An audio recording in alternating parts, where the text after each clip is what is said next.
Hoje é para nós o dia da Bíblia. Eu entendo que boa parte das crianças estão se preparando para a participação delas ao fim do culto com a feira da Bíblia. Mas eu quero aproveitar a oportunidade deste domingo para poder ver com os irmãos um texto bíblico e as verdades de um texto bíblico. Nós estamos reunidos para prestar culto a Deus. Parte do culto é voltarmos a nossa atenção para a palavra, e nós queremos ver exatamente sobre a relação entre Jesus e a Bíblia nesta manhã. E eu queria convidá-lo a abrir a Bíblia em Lucas capítulo 4, e nós vamos começar a nossa leitura no verso número 14.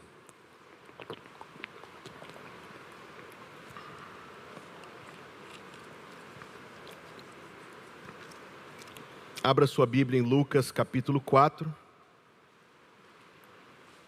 Vou pedir que você se coloque em pé.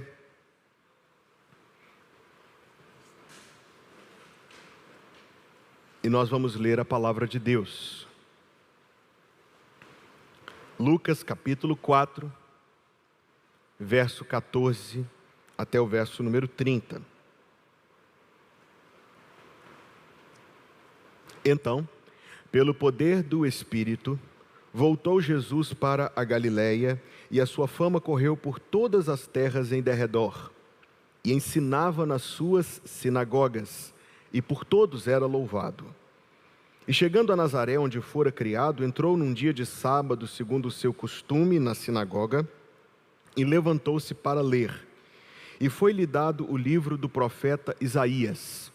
E quando abriu o livro, achou o lugar em que estava escrito: O Espírito do Senhor está sobre mim, pois que me ungiu para evangelizar os pobres. Enviou-me a curar os contritos de coração, a proclamar liberdade aos cativos e restauração da vista aos cegos, a pôr em liberdade os oprimidos, a anunciar o ano aceitável do Senhor. E cerrando o livro e tornando-o a dar ao ministro, assentou-se, e os olhos de todos na sinagoga estavam fitos nele. Então começou a dizer-lhes: Hoje se cumpriu esta escritura em vossos ouvidos. E todos lhe davam testemunho e se maravilhavam das palavras de graça que saíam da sua boca, e diziam: Não é este o filho de José? E ele lhes disse: Sem dúvida me direis este provérbio: Médico, cura-te a ti mesmo. Faze também aqui na tua pátria tudo o que ouvimos ter sido feito em Cafarnaum. E disse: Em verdade vos digo que nenhum profeta é bem recebido na sua pátria. Em verdade vos digo que muitas viúvas existiam em Israel nos dias de Elias, quando o céu se cerrou por 3 anos e 6 meses, de sorte que em toda a terra houve grande fome. E a nenhuma delas foi enviado Elias, senão a Sarepta de Sidom, a uma mulher viúva. E muitos leprosos havia em Israel no tempo do profeta Eliseu, e nenhum deles foi purificado, senão Naamã o sírio. E todos na sinagoga, ouvindo estas coisas, se encheram de ira, e levantando-se, o expulsaram da cidade, e o levaram até ao cume do monte em que a cidade deles estava edificada, para dali o precipitarem. Ele, porém, passando pelo meio deles, retirou-se. E nós dizemos: Amém. Você pode se assentar. Nós começaremos a nossa reflexão desta manhã, que tem esse título, Jesus e a Bíblia, falando sobre a sinagoga.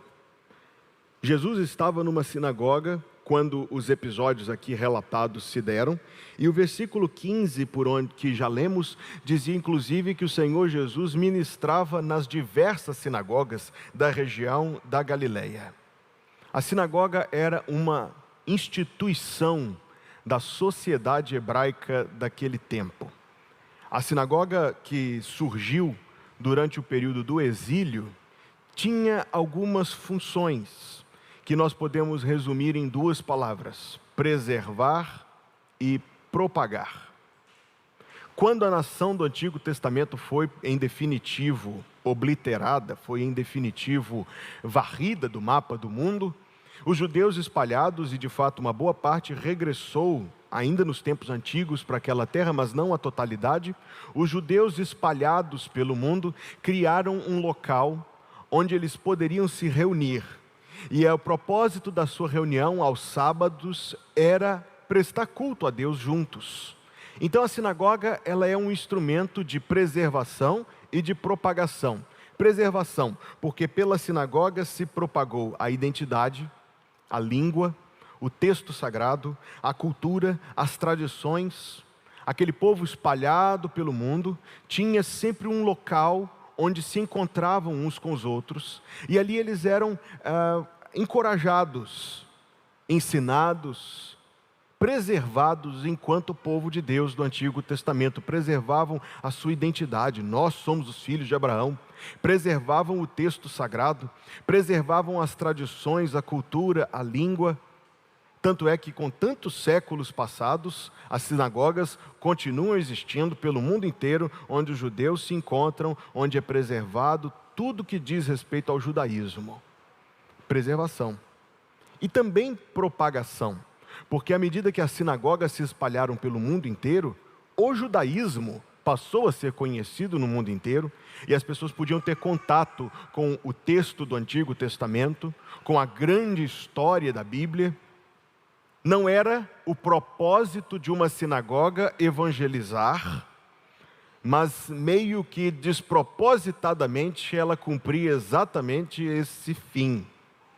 Quando nós lemos o livro dos Atos dos Apóstolos, o que nós observamos é o apóstolo Paulo indo nas cidades aonde Deus o orientava a pregar, passando e começando o trabalho pelas sinagogas. O culto de uma sinagoga é algo espetacular aos olhos de quem assiste. O culto da sinagoga, a liturgia sabatina do povo judeu, é impressionante. De fato, a construção, a disposição dos assentos não é muito diferente do que temos aqui. É como se fosse um auditório. Mas um auditório centrado, a sua parede central tem uma arca, um armário. E dentro desse armário estão preservados os rolos, os pergaminhos, as cópias do livro do Antigo Testamento. E toda a liturgia, toda a ordem do culto, toda a programação, aquilo que tem aí no seu impresso, é feita ao redor do momento em que a arca vai ser aberta, o rolo vai ser retirado, com uma reverência impressionante. Você pode ver esta cena impactante. O presidente, o rabino, se dirige à arca e faz reverências, toma em suas mãos os rolos envolvidos numa espécie de veludo, sempre bordado com muito capricho, abraça aquilo como sendo algo preciosíssimo e porta até deitar sobre o púlpito. Quando abrem o rolo do livro, é tão grande a reverência do povo judeu com a palavra de Deus, que não é permitido tocá-lo diretamente com as mãos. Eles têm uma pequena mãozinha de prata com um dedo estendido, que colocam sobre o texto para fazer a leitura, de maneira que ninguém toque diretamente. Então a leitura é feita, e quando a leitura é feita, você se sentiria em casa, porque o rabino manda o povo ficar em pé para ser lida a palavra de Deus. Ele faz a leitura, às vezes capítulos e capítulos, enquanto o povo escuta com santa reverência. Depois o livro é fechado, o rabino novamente se prostra, beija o invólucro e guarda novamente na arca, em meio a longas orações e cânticos, para depois acontecer a proclamação. Este ritual, que é praticado desde os tempos antigos, foi o ritual, aquece-me o coração pensar assim, foi o ritual que o nosso Salvador cumpriu na sinagoga de Nazaré, na manhã daquele Shabat. Imagine o Senhor Jesus dirigindo-se à arca e tomando o rolo do Antigo Testamento em seu peito, debruçando sobre o púlpito, demonstrando assim grande amor e reverência, demonstrando assim grande devoção para com a palavra de Deus e para com o Deus da palavra. Foi isto que aconteceu naquele sábado em Nazaré. E esta impressionante imagem, e esta narrativa tão impactante, nos fala sobre Jesus e a Bíblia. e nós depreendemos, nós aprendemos algumas lições. De alguma maneira, eu queria que você se imaginasse como alguém assentado na sinagoga de Cafarnaum, na manhã daquele Shabat, observando o nosso Salvador, tomando o rolo do livro, com tanta devoção, lendo o capítulo 61 do profeta Isaías e depois pregando. Porque se nós nos colocarmos como observadores da cena que Lucas aqui registra, nós aprenderemos algumas coisas preciosas, benéficas para o nosso coração e para a nossa vida.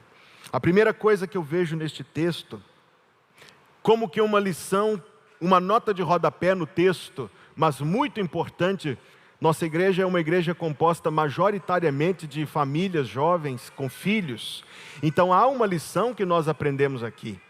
A imagem que você vai ver aí é uma tentativa de reconstruir a sinagoga de Cafarnaum a partir das suas ruínas, onde o nosso Salvador esteve. Podemos prosseguir com relação aos slides, e nós já estamos no slide seguinte. Os pais de Jesus o educaram na Bíblia. Observe o que diz o versículo 16 do capítulo número 4. E chegando a Nazaré, o texto não será projetado para que você tenha a oportunidade de abrir a sua Bíblia. Capítulo 4, versículo 16. E chegando a Nazaré, onde fora criado, entrou num dia de sábado, segundo o seu costume, na sinagoga, e levantou-se para ler. Eu disse que a primeira lição da nossa mensagem é semelhante a uma nota de rodapé no texto, no entanto, muitíssimo, penso eu, relevante para nós nesta manhã. Os pais de Jesus, Maria e José, criaram o seu filho primogênito e os demais na Bíblia, e eles o educaram na Bíblia. O Senhor Jesus estava na sinagoga no sábado de manhã, segundo o seu costume. Quer dizer que isto foi transmitido ao Senhor Jesus desde menino pelos seus pais, e ele aprendeu com seus pais que reunir-se para prestar culto a Deus não era algo opcional, não era algo eventual, não era algo descartável, não era algo preterível. O que o Senhor Jesus recebeu desde menino de Maria e de José foi que no Shabat, no dia de sábado, nós estaremos reunidos na sinagoga. Ele estava na sinagoga segundo o seu costume. Não é algo, queridos pais aqui presentes, que nós devemos querer passar para os nossos filhos, que no domingo, dia do Senhor, onde quer que estejamos, nós vamos prestar culto a Deus. Se estivermos em férias, prestaremos culto a Deus. Se estivermos em outra cidade, prestaremos culto a Deus. Onde quer que estejamos, faça chuva ou faça sol, nós prestaremos culto a Deus. Foi o que Jesus recebeu dos seus pais, e é o que nós pais devemos passar aos nossos filhos.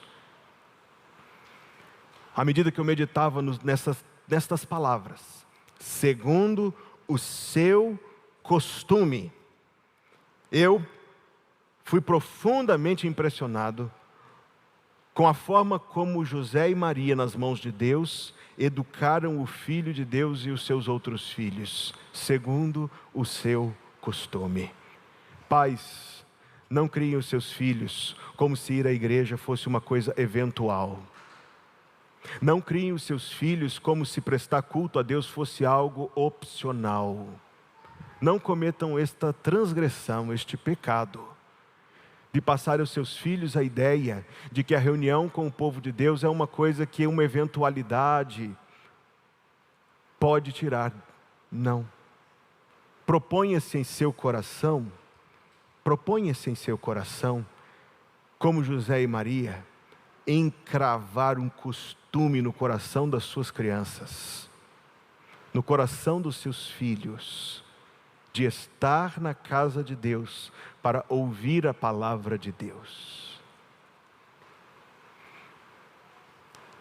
Na língua grega, existe uma palavra para povo, que é a palavra demos. Soa meio estranho para nós, mas não é isso que parece, não.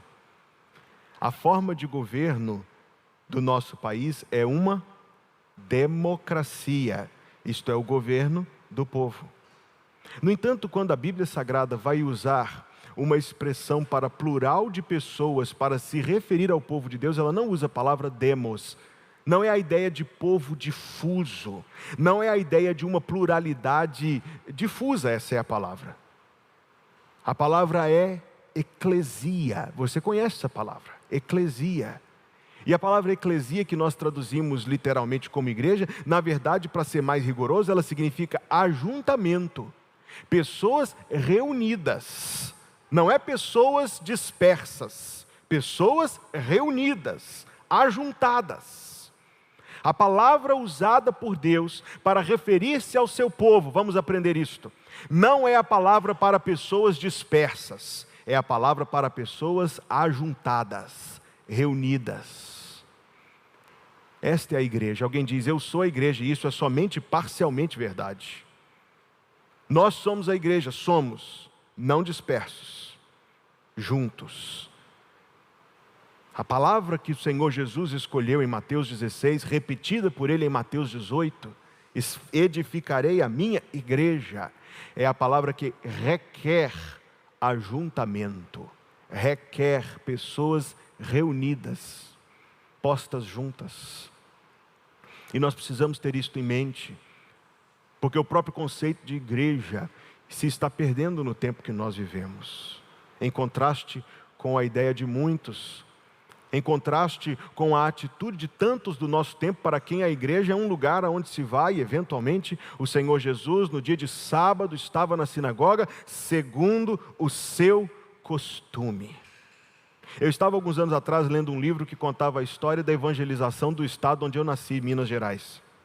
Minas Gerais não era o estado onde os missionários pensaram em começar o trabalho, porque não sei se você já ouviu falar que Minas é um estado muito difícil para o evangelho, e 100 e tantos anos atrás era ainda pior. Natália está morando lá em Juiz de Fora e confirmando, não é verdade, minha irmãzinha? É difícil, eu sei disso. Em 1889, Bagby, já ouviu falar de Bagby? Bagby foi o primeiro missionário batista do Brasil, William Buck Bagby. Bagby estava numa viagem, num vapor, passando por Minas Gerais. Eu estava lendo a história do Evangelho em Minas Gerais e encontrei isto.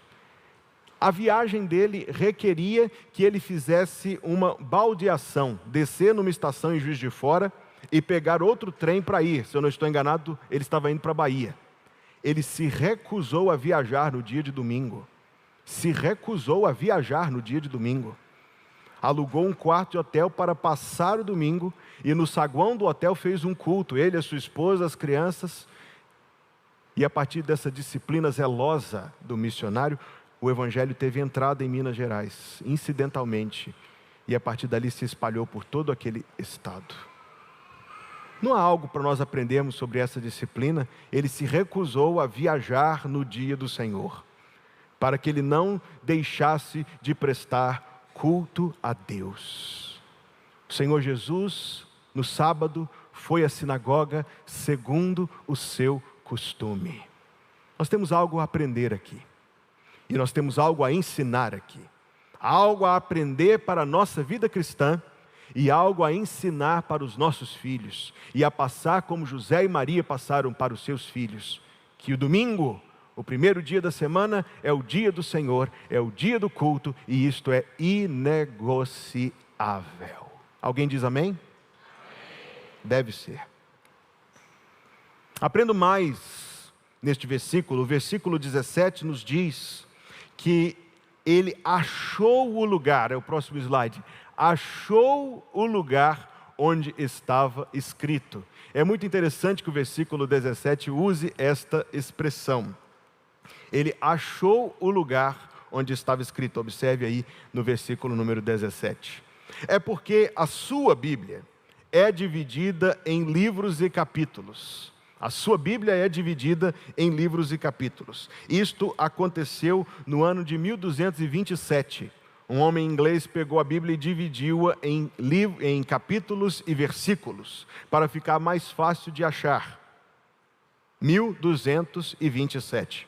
O que quer dizer necessariamente que a Bíblia que o Senhor Jesus lia não estava dividida em capítulos e versículos. Nos slides eu coloquei aí uma imagem. É possível mostrar a imagem do manuscrito do Antigo Testamento? Está aí no slide que eu separei para esta manhã. A imagem do próximo.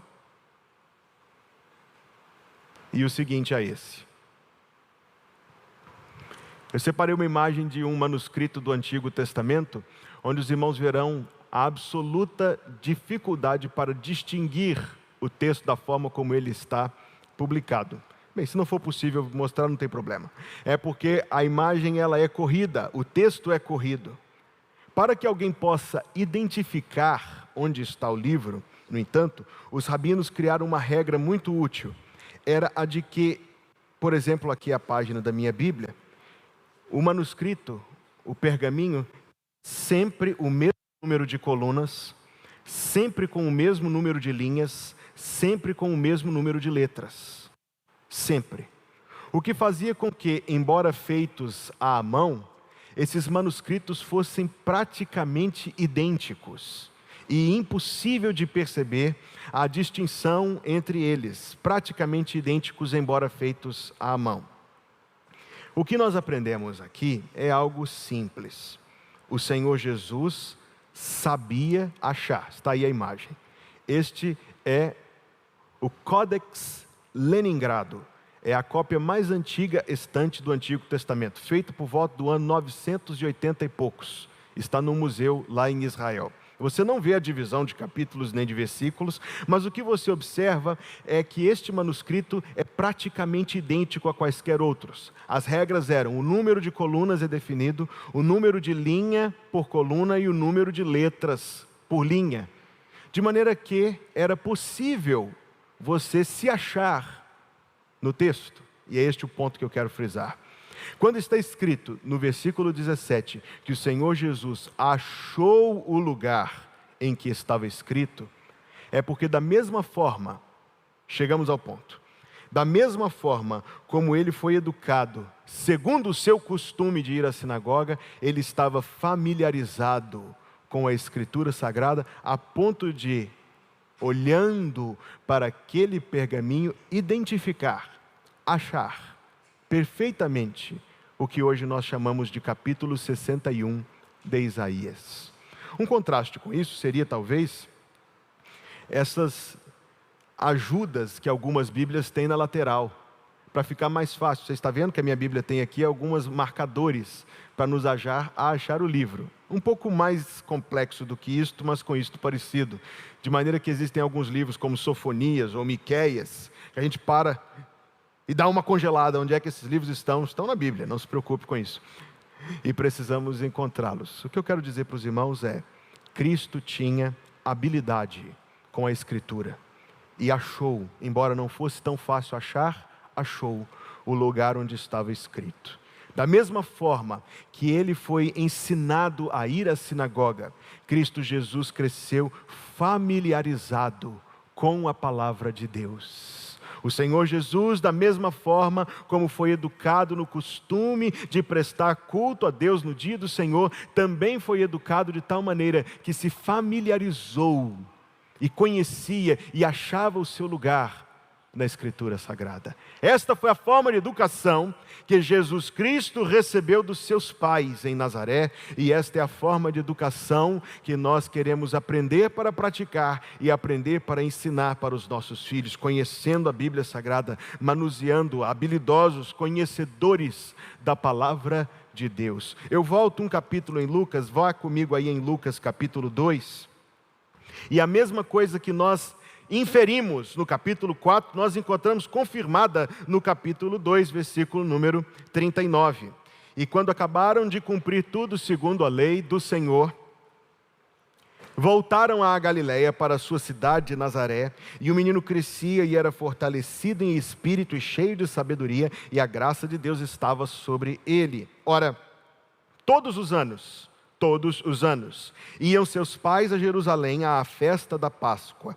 E tendo ele já 12 anos, subiram a Jerusalém, novamente a expressão, segundo o costume do dia da festa. Jesus recebeu dos seus pais o costume de estar todo dia de sábado na sinagoga e o costume de honrar a Deus nos dias das festas em Jerusalém. Que costume maravilhoso o Senhor Jesus recebeu dos seus pais. E regressando eles, 43, terminados aqueles dias, ficou o menino Jesus em Jerusalém, e não o soube nem José, nem sua mãe. Pensando, porém, eles que viria de companhia pelo caminho, andaram caminho de um dia e procuravam-no entre os parentes e entre os conhecidos, e como não o encontraram, voltaram a Jerusalém em busca dele. E aconteceu que, passados 3 dias, o acharam no templo, assentado no meio dos doutores, ouvindo-os e interrogando-os, e todos os que o ouviam admiravam a sua inteligência e respostas. Ele tinha o costume, ele tinha o conhecimento da palavra de Deus. Jesus recebeu de seus pais uma educação na Bíblia. A mesma educação que eu quero ter para comigo mesmo e a que eu quero passar para as minhas filhas no temor do Senhor. Voltemos ao texto de Lucas capítulo 4. Voltemos à pregação do Senhor Jesus na sinagoga em Nazaré naquele sábado. Foi-lhe dado, versículo 17, o livro do profeta Isaías, e quando abriu o livro, achou o lugar que estava escrito, Lucas 4,18, o Espírito do Senhor está sobre mim, pois que me ungiu para evangelizar os pobres, enviou-me a curar os contritos de coração, a proclamar liberdade aos cativos e restauração da vista aos cegos, a pôr em liberdade os oprimidos, a anunciar o ano aceitável do Senhor. E cerrando o livro, e tornando-o a dar ao ministro, assentou-se, e os olhos de todos na sinagoga estavam fitos nele. Então começou a dizer-lhes, o sermão de Jesus naquele sábado: hoje se cumpriu esta escritura em vossos ouvidos.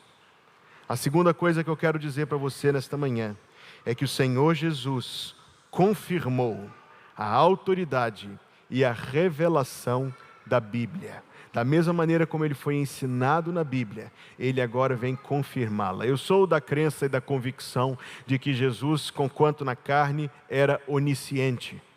Eu sou da crença e da convicção de que Jesus, conquanto na carne, era onisciente. Mas entendo que o que ele fez ali foi um gesto deliberado, para ser registrado, para ser transmitido, para chegar até nós. O Senhor Jesus, todas as vezes que abriu a sua boca para se referir ao texto sagrado, e naqueles tempos de Jesus Cristo a Bíblia se resumia aos 39 livros do Antigo Testamento, todas as vezes que o Senhor Jesus abriu a sua boca em relação à palavra escrita de Deus, foi para confirmá-la.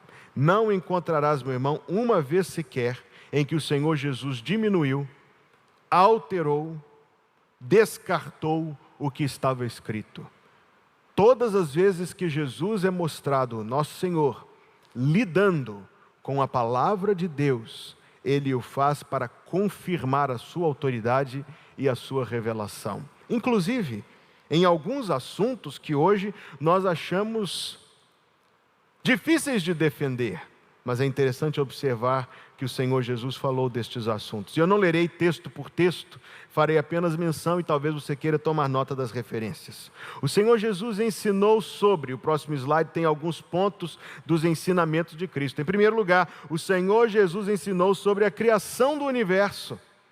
No nosso tempo, muitos acham difícil crer sobre a criação do universo, mas em Mateus 19, versículo 4 a 6, ele se referiu à criação e referiu-se ao seu Pai como o Criador. Eu não sei o que muita gente pensa sobre este assunto. Uns pensam que foi de um jeito, outros pensam que foi de outro, mas o que Jesus pensa eu sei.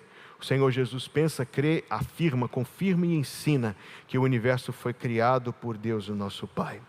Alguns pensam que o dilúvio, é o próximo exemplo, alguns pensam que o dilúvio é uma lenda, uma história imaginada, concebida para poder despertar medo nas pessoas. Mas o Senhor Jesus, em Mateus 24, 37 a 39, comparou a sua vinda ao dilúvio e disse: porque a vinda do Filho do Homem será como os dias de Noé, porque nos dias de Noé casavam-se e davam-se em casamento até que veio o dilúvio.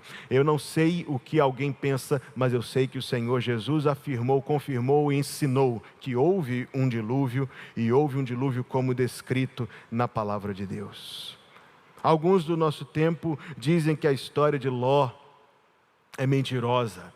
Essa história de uma mulher virar uma estátua de sal, isso só pode ser uma metáfora, uma figura de linguagem, isso só pode ser um recurso literário. No entanto, o Senhor Jesus, em Lucas 17, 32, disse: lembrai-vos da mulher de Ló.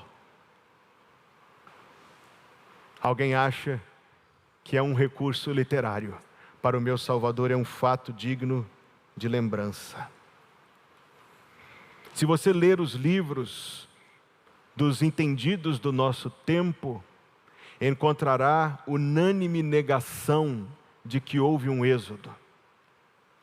Os entendidos, os ilustres, os acadêmicos do nosso tempo, dizem que não houve. Dizem que foi uma lenda confeccionada para dar um senso de história a um povo que nada mais era do que uma gente tribal. No entanto, o Senhor Jesus, em João 6,49, disse assim: vossos pais comeram maná no deserto. As palavras que Jesus escolheu: vossos pais comeram maná no deserto. Aquele que é onisciente, o verdadeiro Deus encarnado que sabe de todas as coisas. Na cabeça de alguém, essa história do êxodo é uma fábula. Na cabeça do meu Salvador é uma verdade. E é uma verdade em toda a sua extensão, inclusive os milagres. Vossos pais comeram maná no deserto. Eu tive um professor de teologia que dizia para nós, com todas as letras do alfabeto e com nenhuma vergonha na cara, que a história de Moisés é uma fabricação. Especialmente o livro do Deuteronômio. Um livro que foi forjado, autoria falsa, escrito anos e anos depois. No entanto, o Senhor Jesus, quando foi tentado por Satanás, está lá em Mateus capítulo 4, todas as suas respostas foram citações do livro do Deuteronômio. Quando o diabo tentou com pão, ele disse: transforma estas pedras em pães. Qual foi a resposta de Jesus? Nem só de pão viverá o homem, mas de toda palavra que procede da boca de Deus. Ele citou Deuteronômio 8:3. Quando foi tentado a lançar-se do pináculo do templo, ele disse: não tentarás o Senhor teu Deus, Deuteronômio 6,16. Quando por fim foi dito a ele: tudo isso te darei se prostrado me adorares, ele respondeu: não tentarás o Senhor teu Deus, Deuteronômio 6, versículo 13. Na cabeça do meu professor, Deuteronômio era uma fabricação. Para a mente onisciente do meu Salvador, Deuteronômio é a verdadeira palavra de Deus, escrita por Moisés, um homem de Deus. Alguns do nosso tempo acham difícil acreditar que um grande peixe engoliu o profeta. Mas o Senhor Jesus, em Mateus 12, 38 a 41, comparou a sua própria morte e ressurreição ao profeta Jonas. E disse: porque da mesma maneira, observe as palavras, da mesma maneira como Jonas esteve no ventre do peixe, assim o Filho do Homem estará no ventre da terra. Não foi assim que ele falou? O Senhor Jesus disse: da mesma maneira que Jonas esteve no ventre do peixe, o Filho do Homem estará no ventre da terra. Se Jonas não esteve no ventre do peixe, Cristo esteve no ventre da terra. Por fim, e eu poderia prosseguir com estas citações, elas são muito interessantes. Por fim, alguns críticos, supostos entendidos do nosso tempo, dizem-nos que o livro de Daniel é também uma fabricação. Porque o livro de Daniel é um livro maravilhoso ou um livro problemático. O que eu estou querendo dizer é, o livro de Daniel, você pode ler lá capítulo 4 principalmente, é uma profecia que se cumpriu literalmente a respeito de impérios que cairiam e outros impérios que ascenderiam.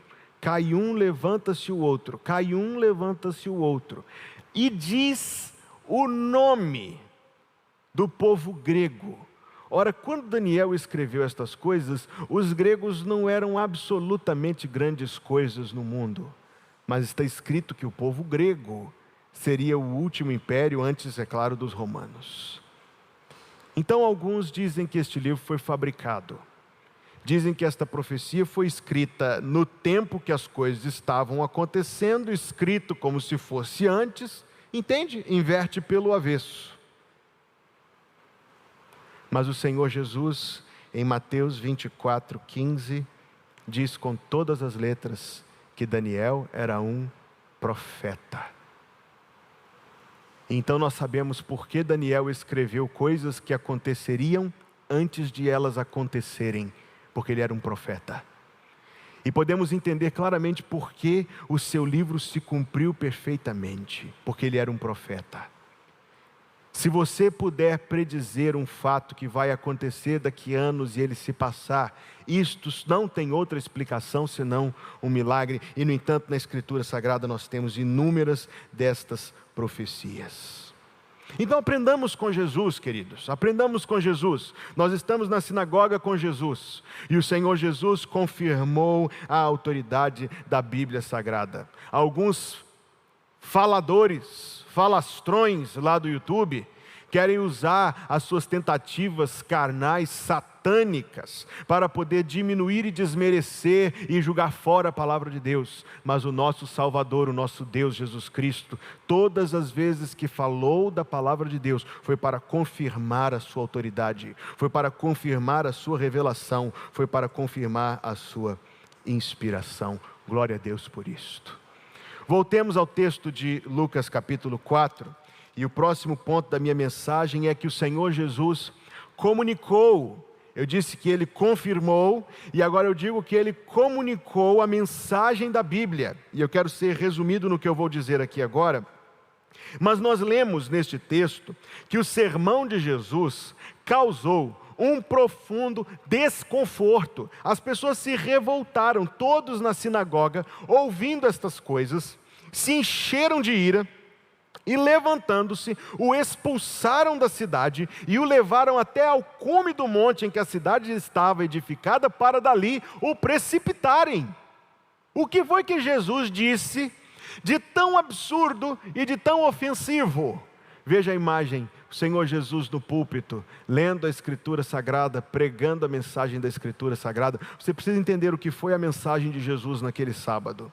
O Senhor Jesus disse: o Espírito do Senhor está sobre mim, porque Ele me ungiu. Todos se admiraram a partir da hora que Ele disse, não o texto era conhecido, mas na hora que Ele disse: hoje se cumpriu esta Escritura em vossos ouvidos. Todos se admiraram e diziam: esse não é o filho de José, esse não é o filho de Maria que cresceu aqui, não conhecemos nós, os seus irmãos, etc, etc. Ele disse: sem dúvida vós me direis o seguinte provérbio: médico, cura-te a ti mesmo e faze aqui os sinais que fizeste lá. Esta é a frase principal da mensagem daquela manhã. Então ele dá dois exemplos. Elias, no tempo de fome, multiplicou o pão, mas não para uma viúva de Israel. Ele disse: havia muitas viúvas em Israel, mas nenhuma delas teve o pão multiplicado, senão uma mulher de Sarepta de Sidom. Você consegue imaginar o desconforto que isso causou? É porque eles tinham um orgulho tão grande da sua nacionalidade, do seu judaísmo, do seu direito às coisas de Deus, e o Senhor Jesus disse ali no primeiro ponto da mensagem: não foi para vocês. O segundo ponto da mensagem foi: o profeta Eliseu curou. Ele disse: tinha muitos leprosos em Israel, mas nenhum deles foi curado, senão Naamã, o sírio. E novamente o povo se irritando enquanto ouvia a pregação de Jesus, porque a pregação de Jesus foi: o Espírito do Senhor está sobre mim, mas muitos gentios, como a viúva de Sarepta e como Naamã o Ciro, muitos gentios serão beneficiados pelo meu poder e pela minha graça, enquanto vocês, judeus, enquanto vocês, israelitas, não o serão, por rejeitarem o Filho de Deus. E aí nós entendemos a comoção que o sermão causou, e entendemos claramente que as próprias ações deles confirmaram o que Jesus disse. Eles não só o rejeitaram, como tentaram matá-lo. A mensagem da Bíblia é profundamente desconfortável. A mensagem da Bíblia é profundamente desconfortável. Ela é confrontadora. Ela mostra para nós o nosso estado aos olhos de Deus. Ela mostra para nós a impossibilidade de fazermos qualquer coisa por nós próprios. Ela mostra para nós a urgência de nos jogarmos aos pés de Deus, nos humilhando e pedindo que Deus queira ter misericórdia de nós, porque a não ser que Ele tenha misericórdia de nós, estamos perdidos, sem solução e sem salvação. Então o desconforto que desembocou em ira completa na sinagoga de Nazaré naquela manhã de sábado se repete inúmeras vezes.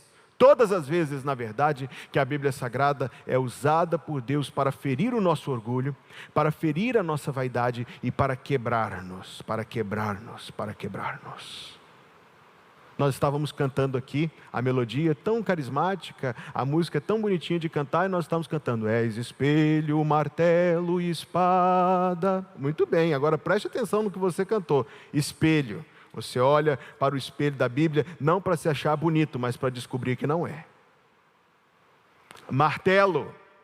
Está escrito lá no livro do profeta Jeremias, o martelo que esmiuça a penha, isto é, que quebra o coração duro. Espada, a espada que penetra, como lemos 4:12 de Hebreus aqui, a espada que penetra ao ponto de discernir as intenções e os pensamentos do coração.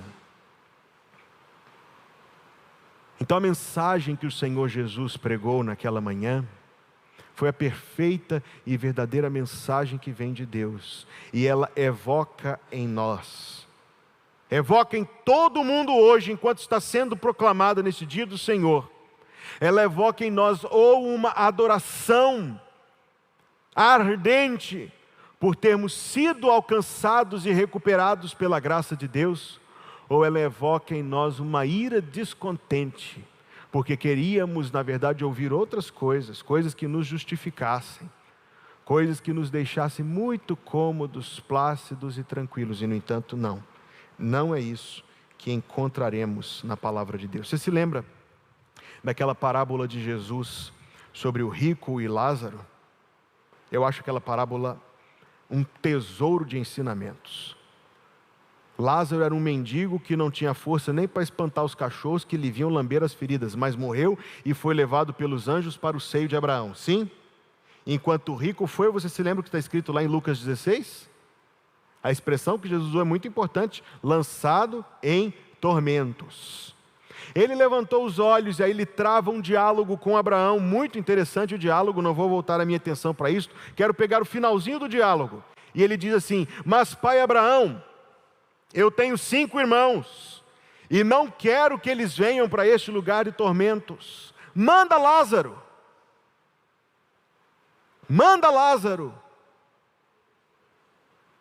Agora eu quero que você se lembre da resposta que foi dada para ele nesta parábola. Ele diz: eles têm a lei e os profetas. Se não ouvem a lei e os profetas, não se converterão, nem que um dentre os mortos ressuscite. É impressionante o que está escrito na palavra de Deus.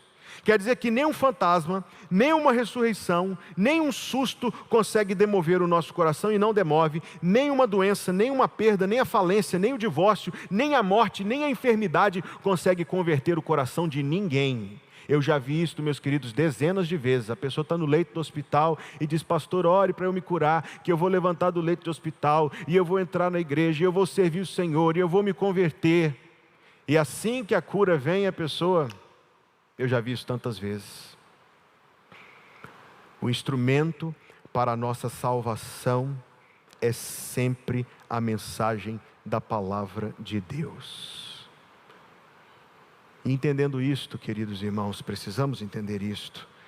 Nós não escolheremos outro tema como tema do ministério desta igreja, senão a mensagem da palavra de Deus. Jesus confirmou a autoridade da revelação. Jesus comunicou a mensagem da Bíblia. Em último lugar, o Senhor Jesus compartilhou a vida da mensagem da Bíblia. Nos tempos em que estas coisas aconteceram, as pregações das sinagogas eram absolutamente áridas. O rabino se assentava, você observou que ele se pregava sentado? Nós pregamos em pé por causa de um versículo lá de Atos que não vem ao caso hoje. O rabino se assentava e começava a discorrer prolongadamente, extensamente, sobre as diferentes teorias de interpretação de A, de B e de C. Diz o entendido A, diz o entendido B, diz o entendido C, e discorria sobre isso extensamente, longamente, abstratamente, eruditamente, intelectualizadamente, e isto era a pregação nos tempos de Jesus. A pregação de Jesus, no texto que nós lemos, nos diz que as pessoas se maravilhavam das palavras de graça que saíam da sua boca, ou como diz o outro texto conhecido do Evangelho de Mateus, porque ele não fala como os escribas e como os fariseus, mas fala como quem tem autoridade. A mensagem do Senhor Jesus, meus queridos irmãos, é uma mensagem tal que encontra lugar na nossa vida. É importante que a mensagem do púlpito não seja direcionada só à nossa cabeça. Alguns que leem muito, talvez prefeririam que a mensagem se transformasse em uma palestra muito densa, de vários conteúdos e citações, mas não era assim que Jesus pregava. O outro extremo também é verdade, e existem inúmeros púlpitos neste nosso país que só querem apenas adoçar as pessoas com mensagens curtas, leves e sem conteúdo qualquer. O que nós aprendemos com Jesus é a combinação entre doutrina e vida, e a verdade sendo proclamada e aplicada e levada à vida, ao coração de quem ouve. Então, meus queridos irmãos, está diante de nós este sábado em que o Senhor Jesus foi ao culto da sinagoga, e algumas lições para nós guardarmos no nosso coração. Em primeiro lugar, aprendamos com José e Maria a educar os nossos filhos com familiaridade com a Escritura e com o costume do culto público. Da mesma maneira que Jesus achou Isaías, familiarizemo-nos com a palavra de Deus. Por que você não se propõe, meu irmão, a ler toda a Bíblia no ano de 2023? É um excelente, salutar e maravilhoso hábito. Separar 15 minutos por dia com a Bíblia Sagrada, você não vai perder nada e vai ganhar muito. Nós aprendemos, irmãos, a autoridade da palavra de Deus com Jesus. E aprendemos conosco a levar a Bíblia. Talvez o volume é bom trazer e andar conosco, mas mais do que isto, a levar a mensagem da Bíblia para toda a nossa vida e levar o seu poder conosco todos os dias, em todos os lugares. Talvez você conheça esta ilustração com a qual eu quero concluir nesta manhã. Um antropólogo, um notável cientista, adentrou e chegou a uma tribo remota no coração selvático africano. E ao adentrar a tribo, descobriu ter sido precedido por alguns missionários, porque encontrou lá um nativo com uma Bíblia na mão. O antropólogo, tão intelectual, disse a ele: você não sabe de nada. Esse livro aí na sua mão é um livro ultrapassado, velho, esquecido, cheio de fábulas, cheio de lendas, cheio de mitos. Esse livro aí não vale nada. Pode descartar. Nós trouxemos para você o verdadeiro conhecimento, a verdadeira educação. Essa história é muito conhecida. E o nativo respondeu para o antropólogo: está vendo aquele caldeirão ali? Se não fosse esse livro, o senhor já estava lá.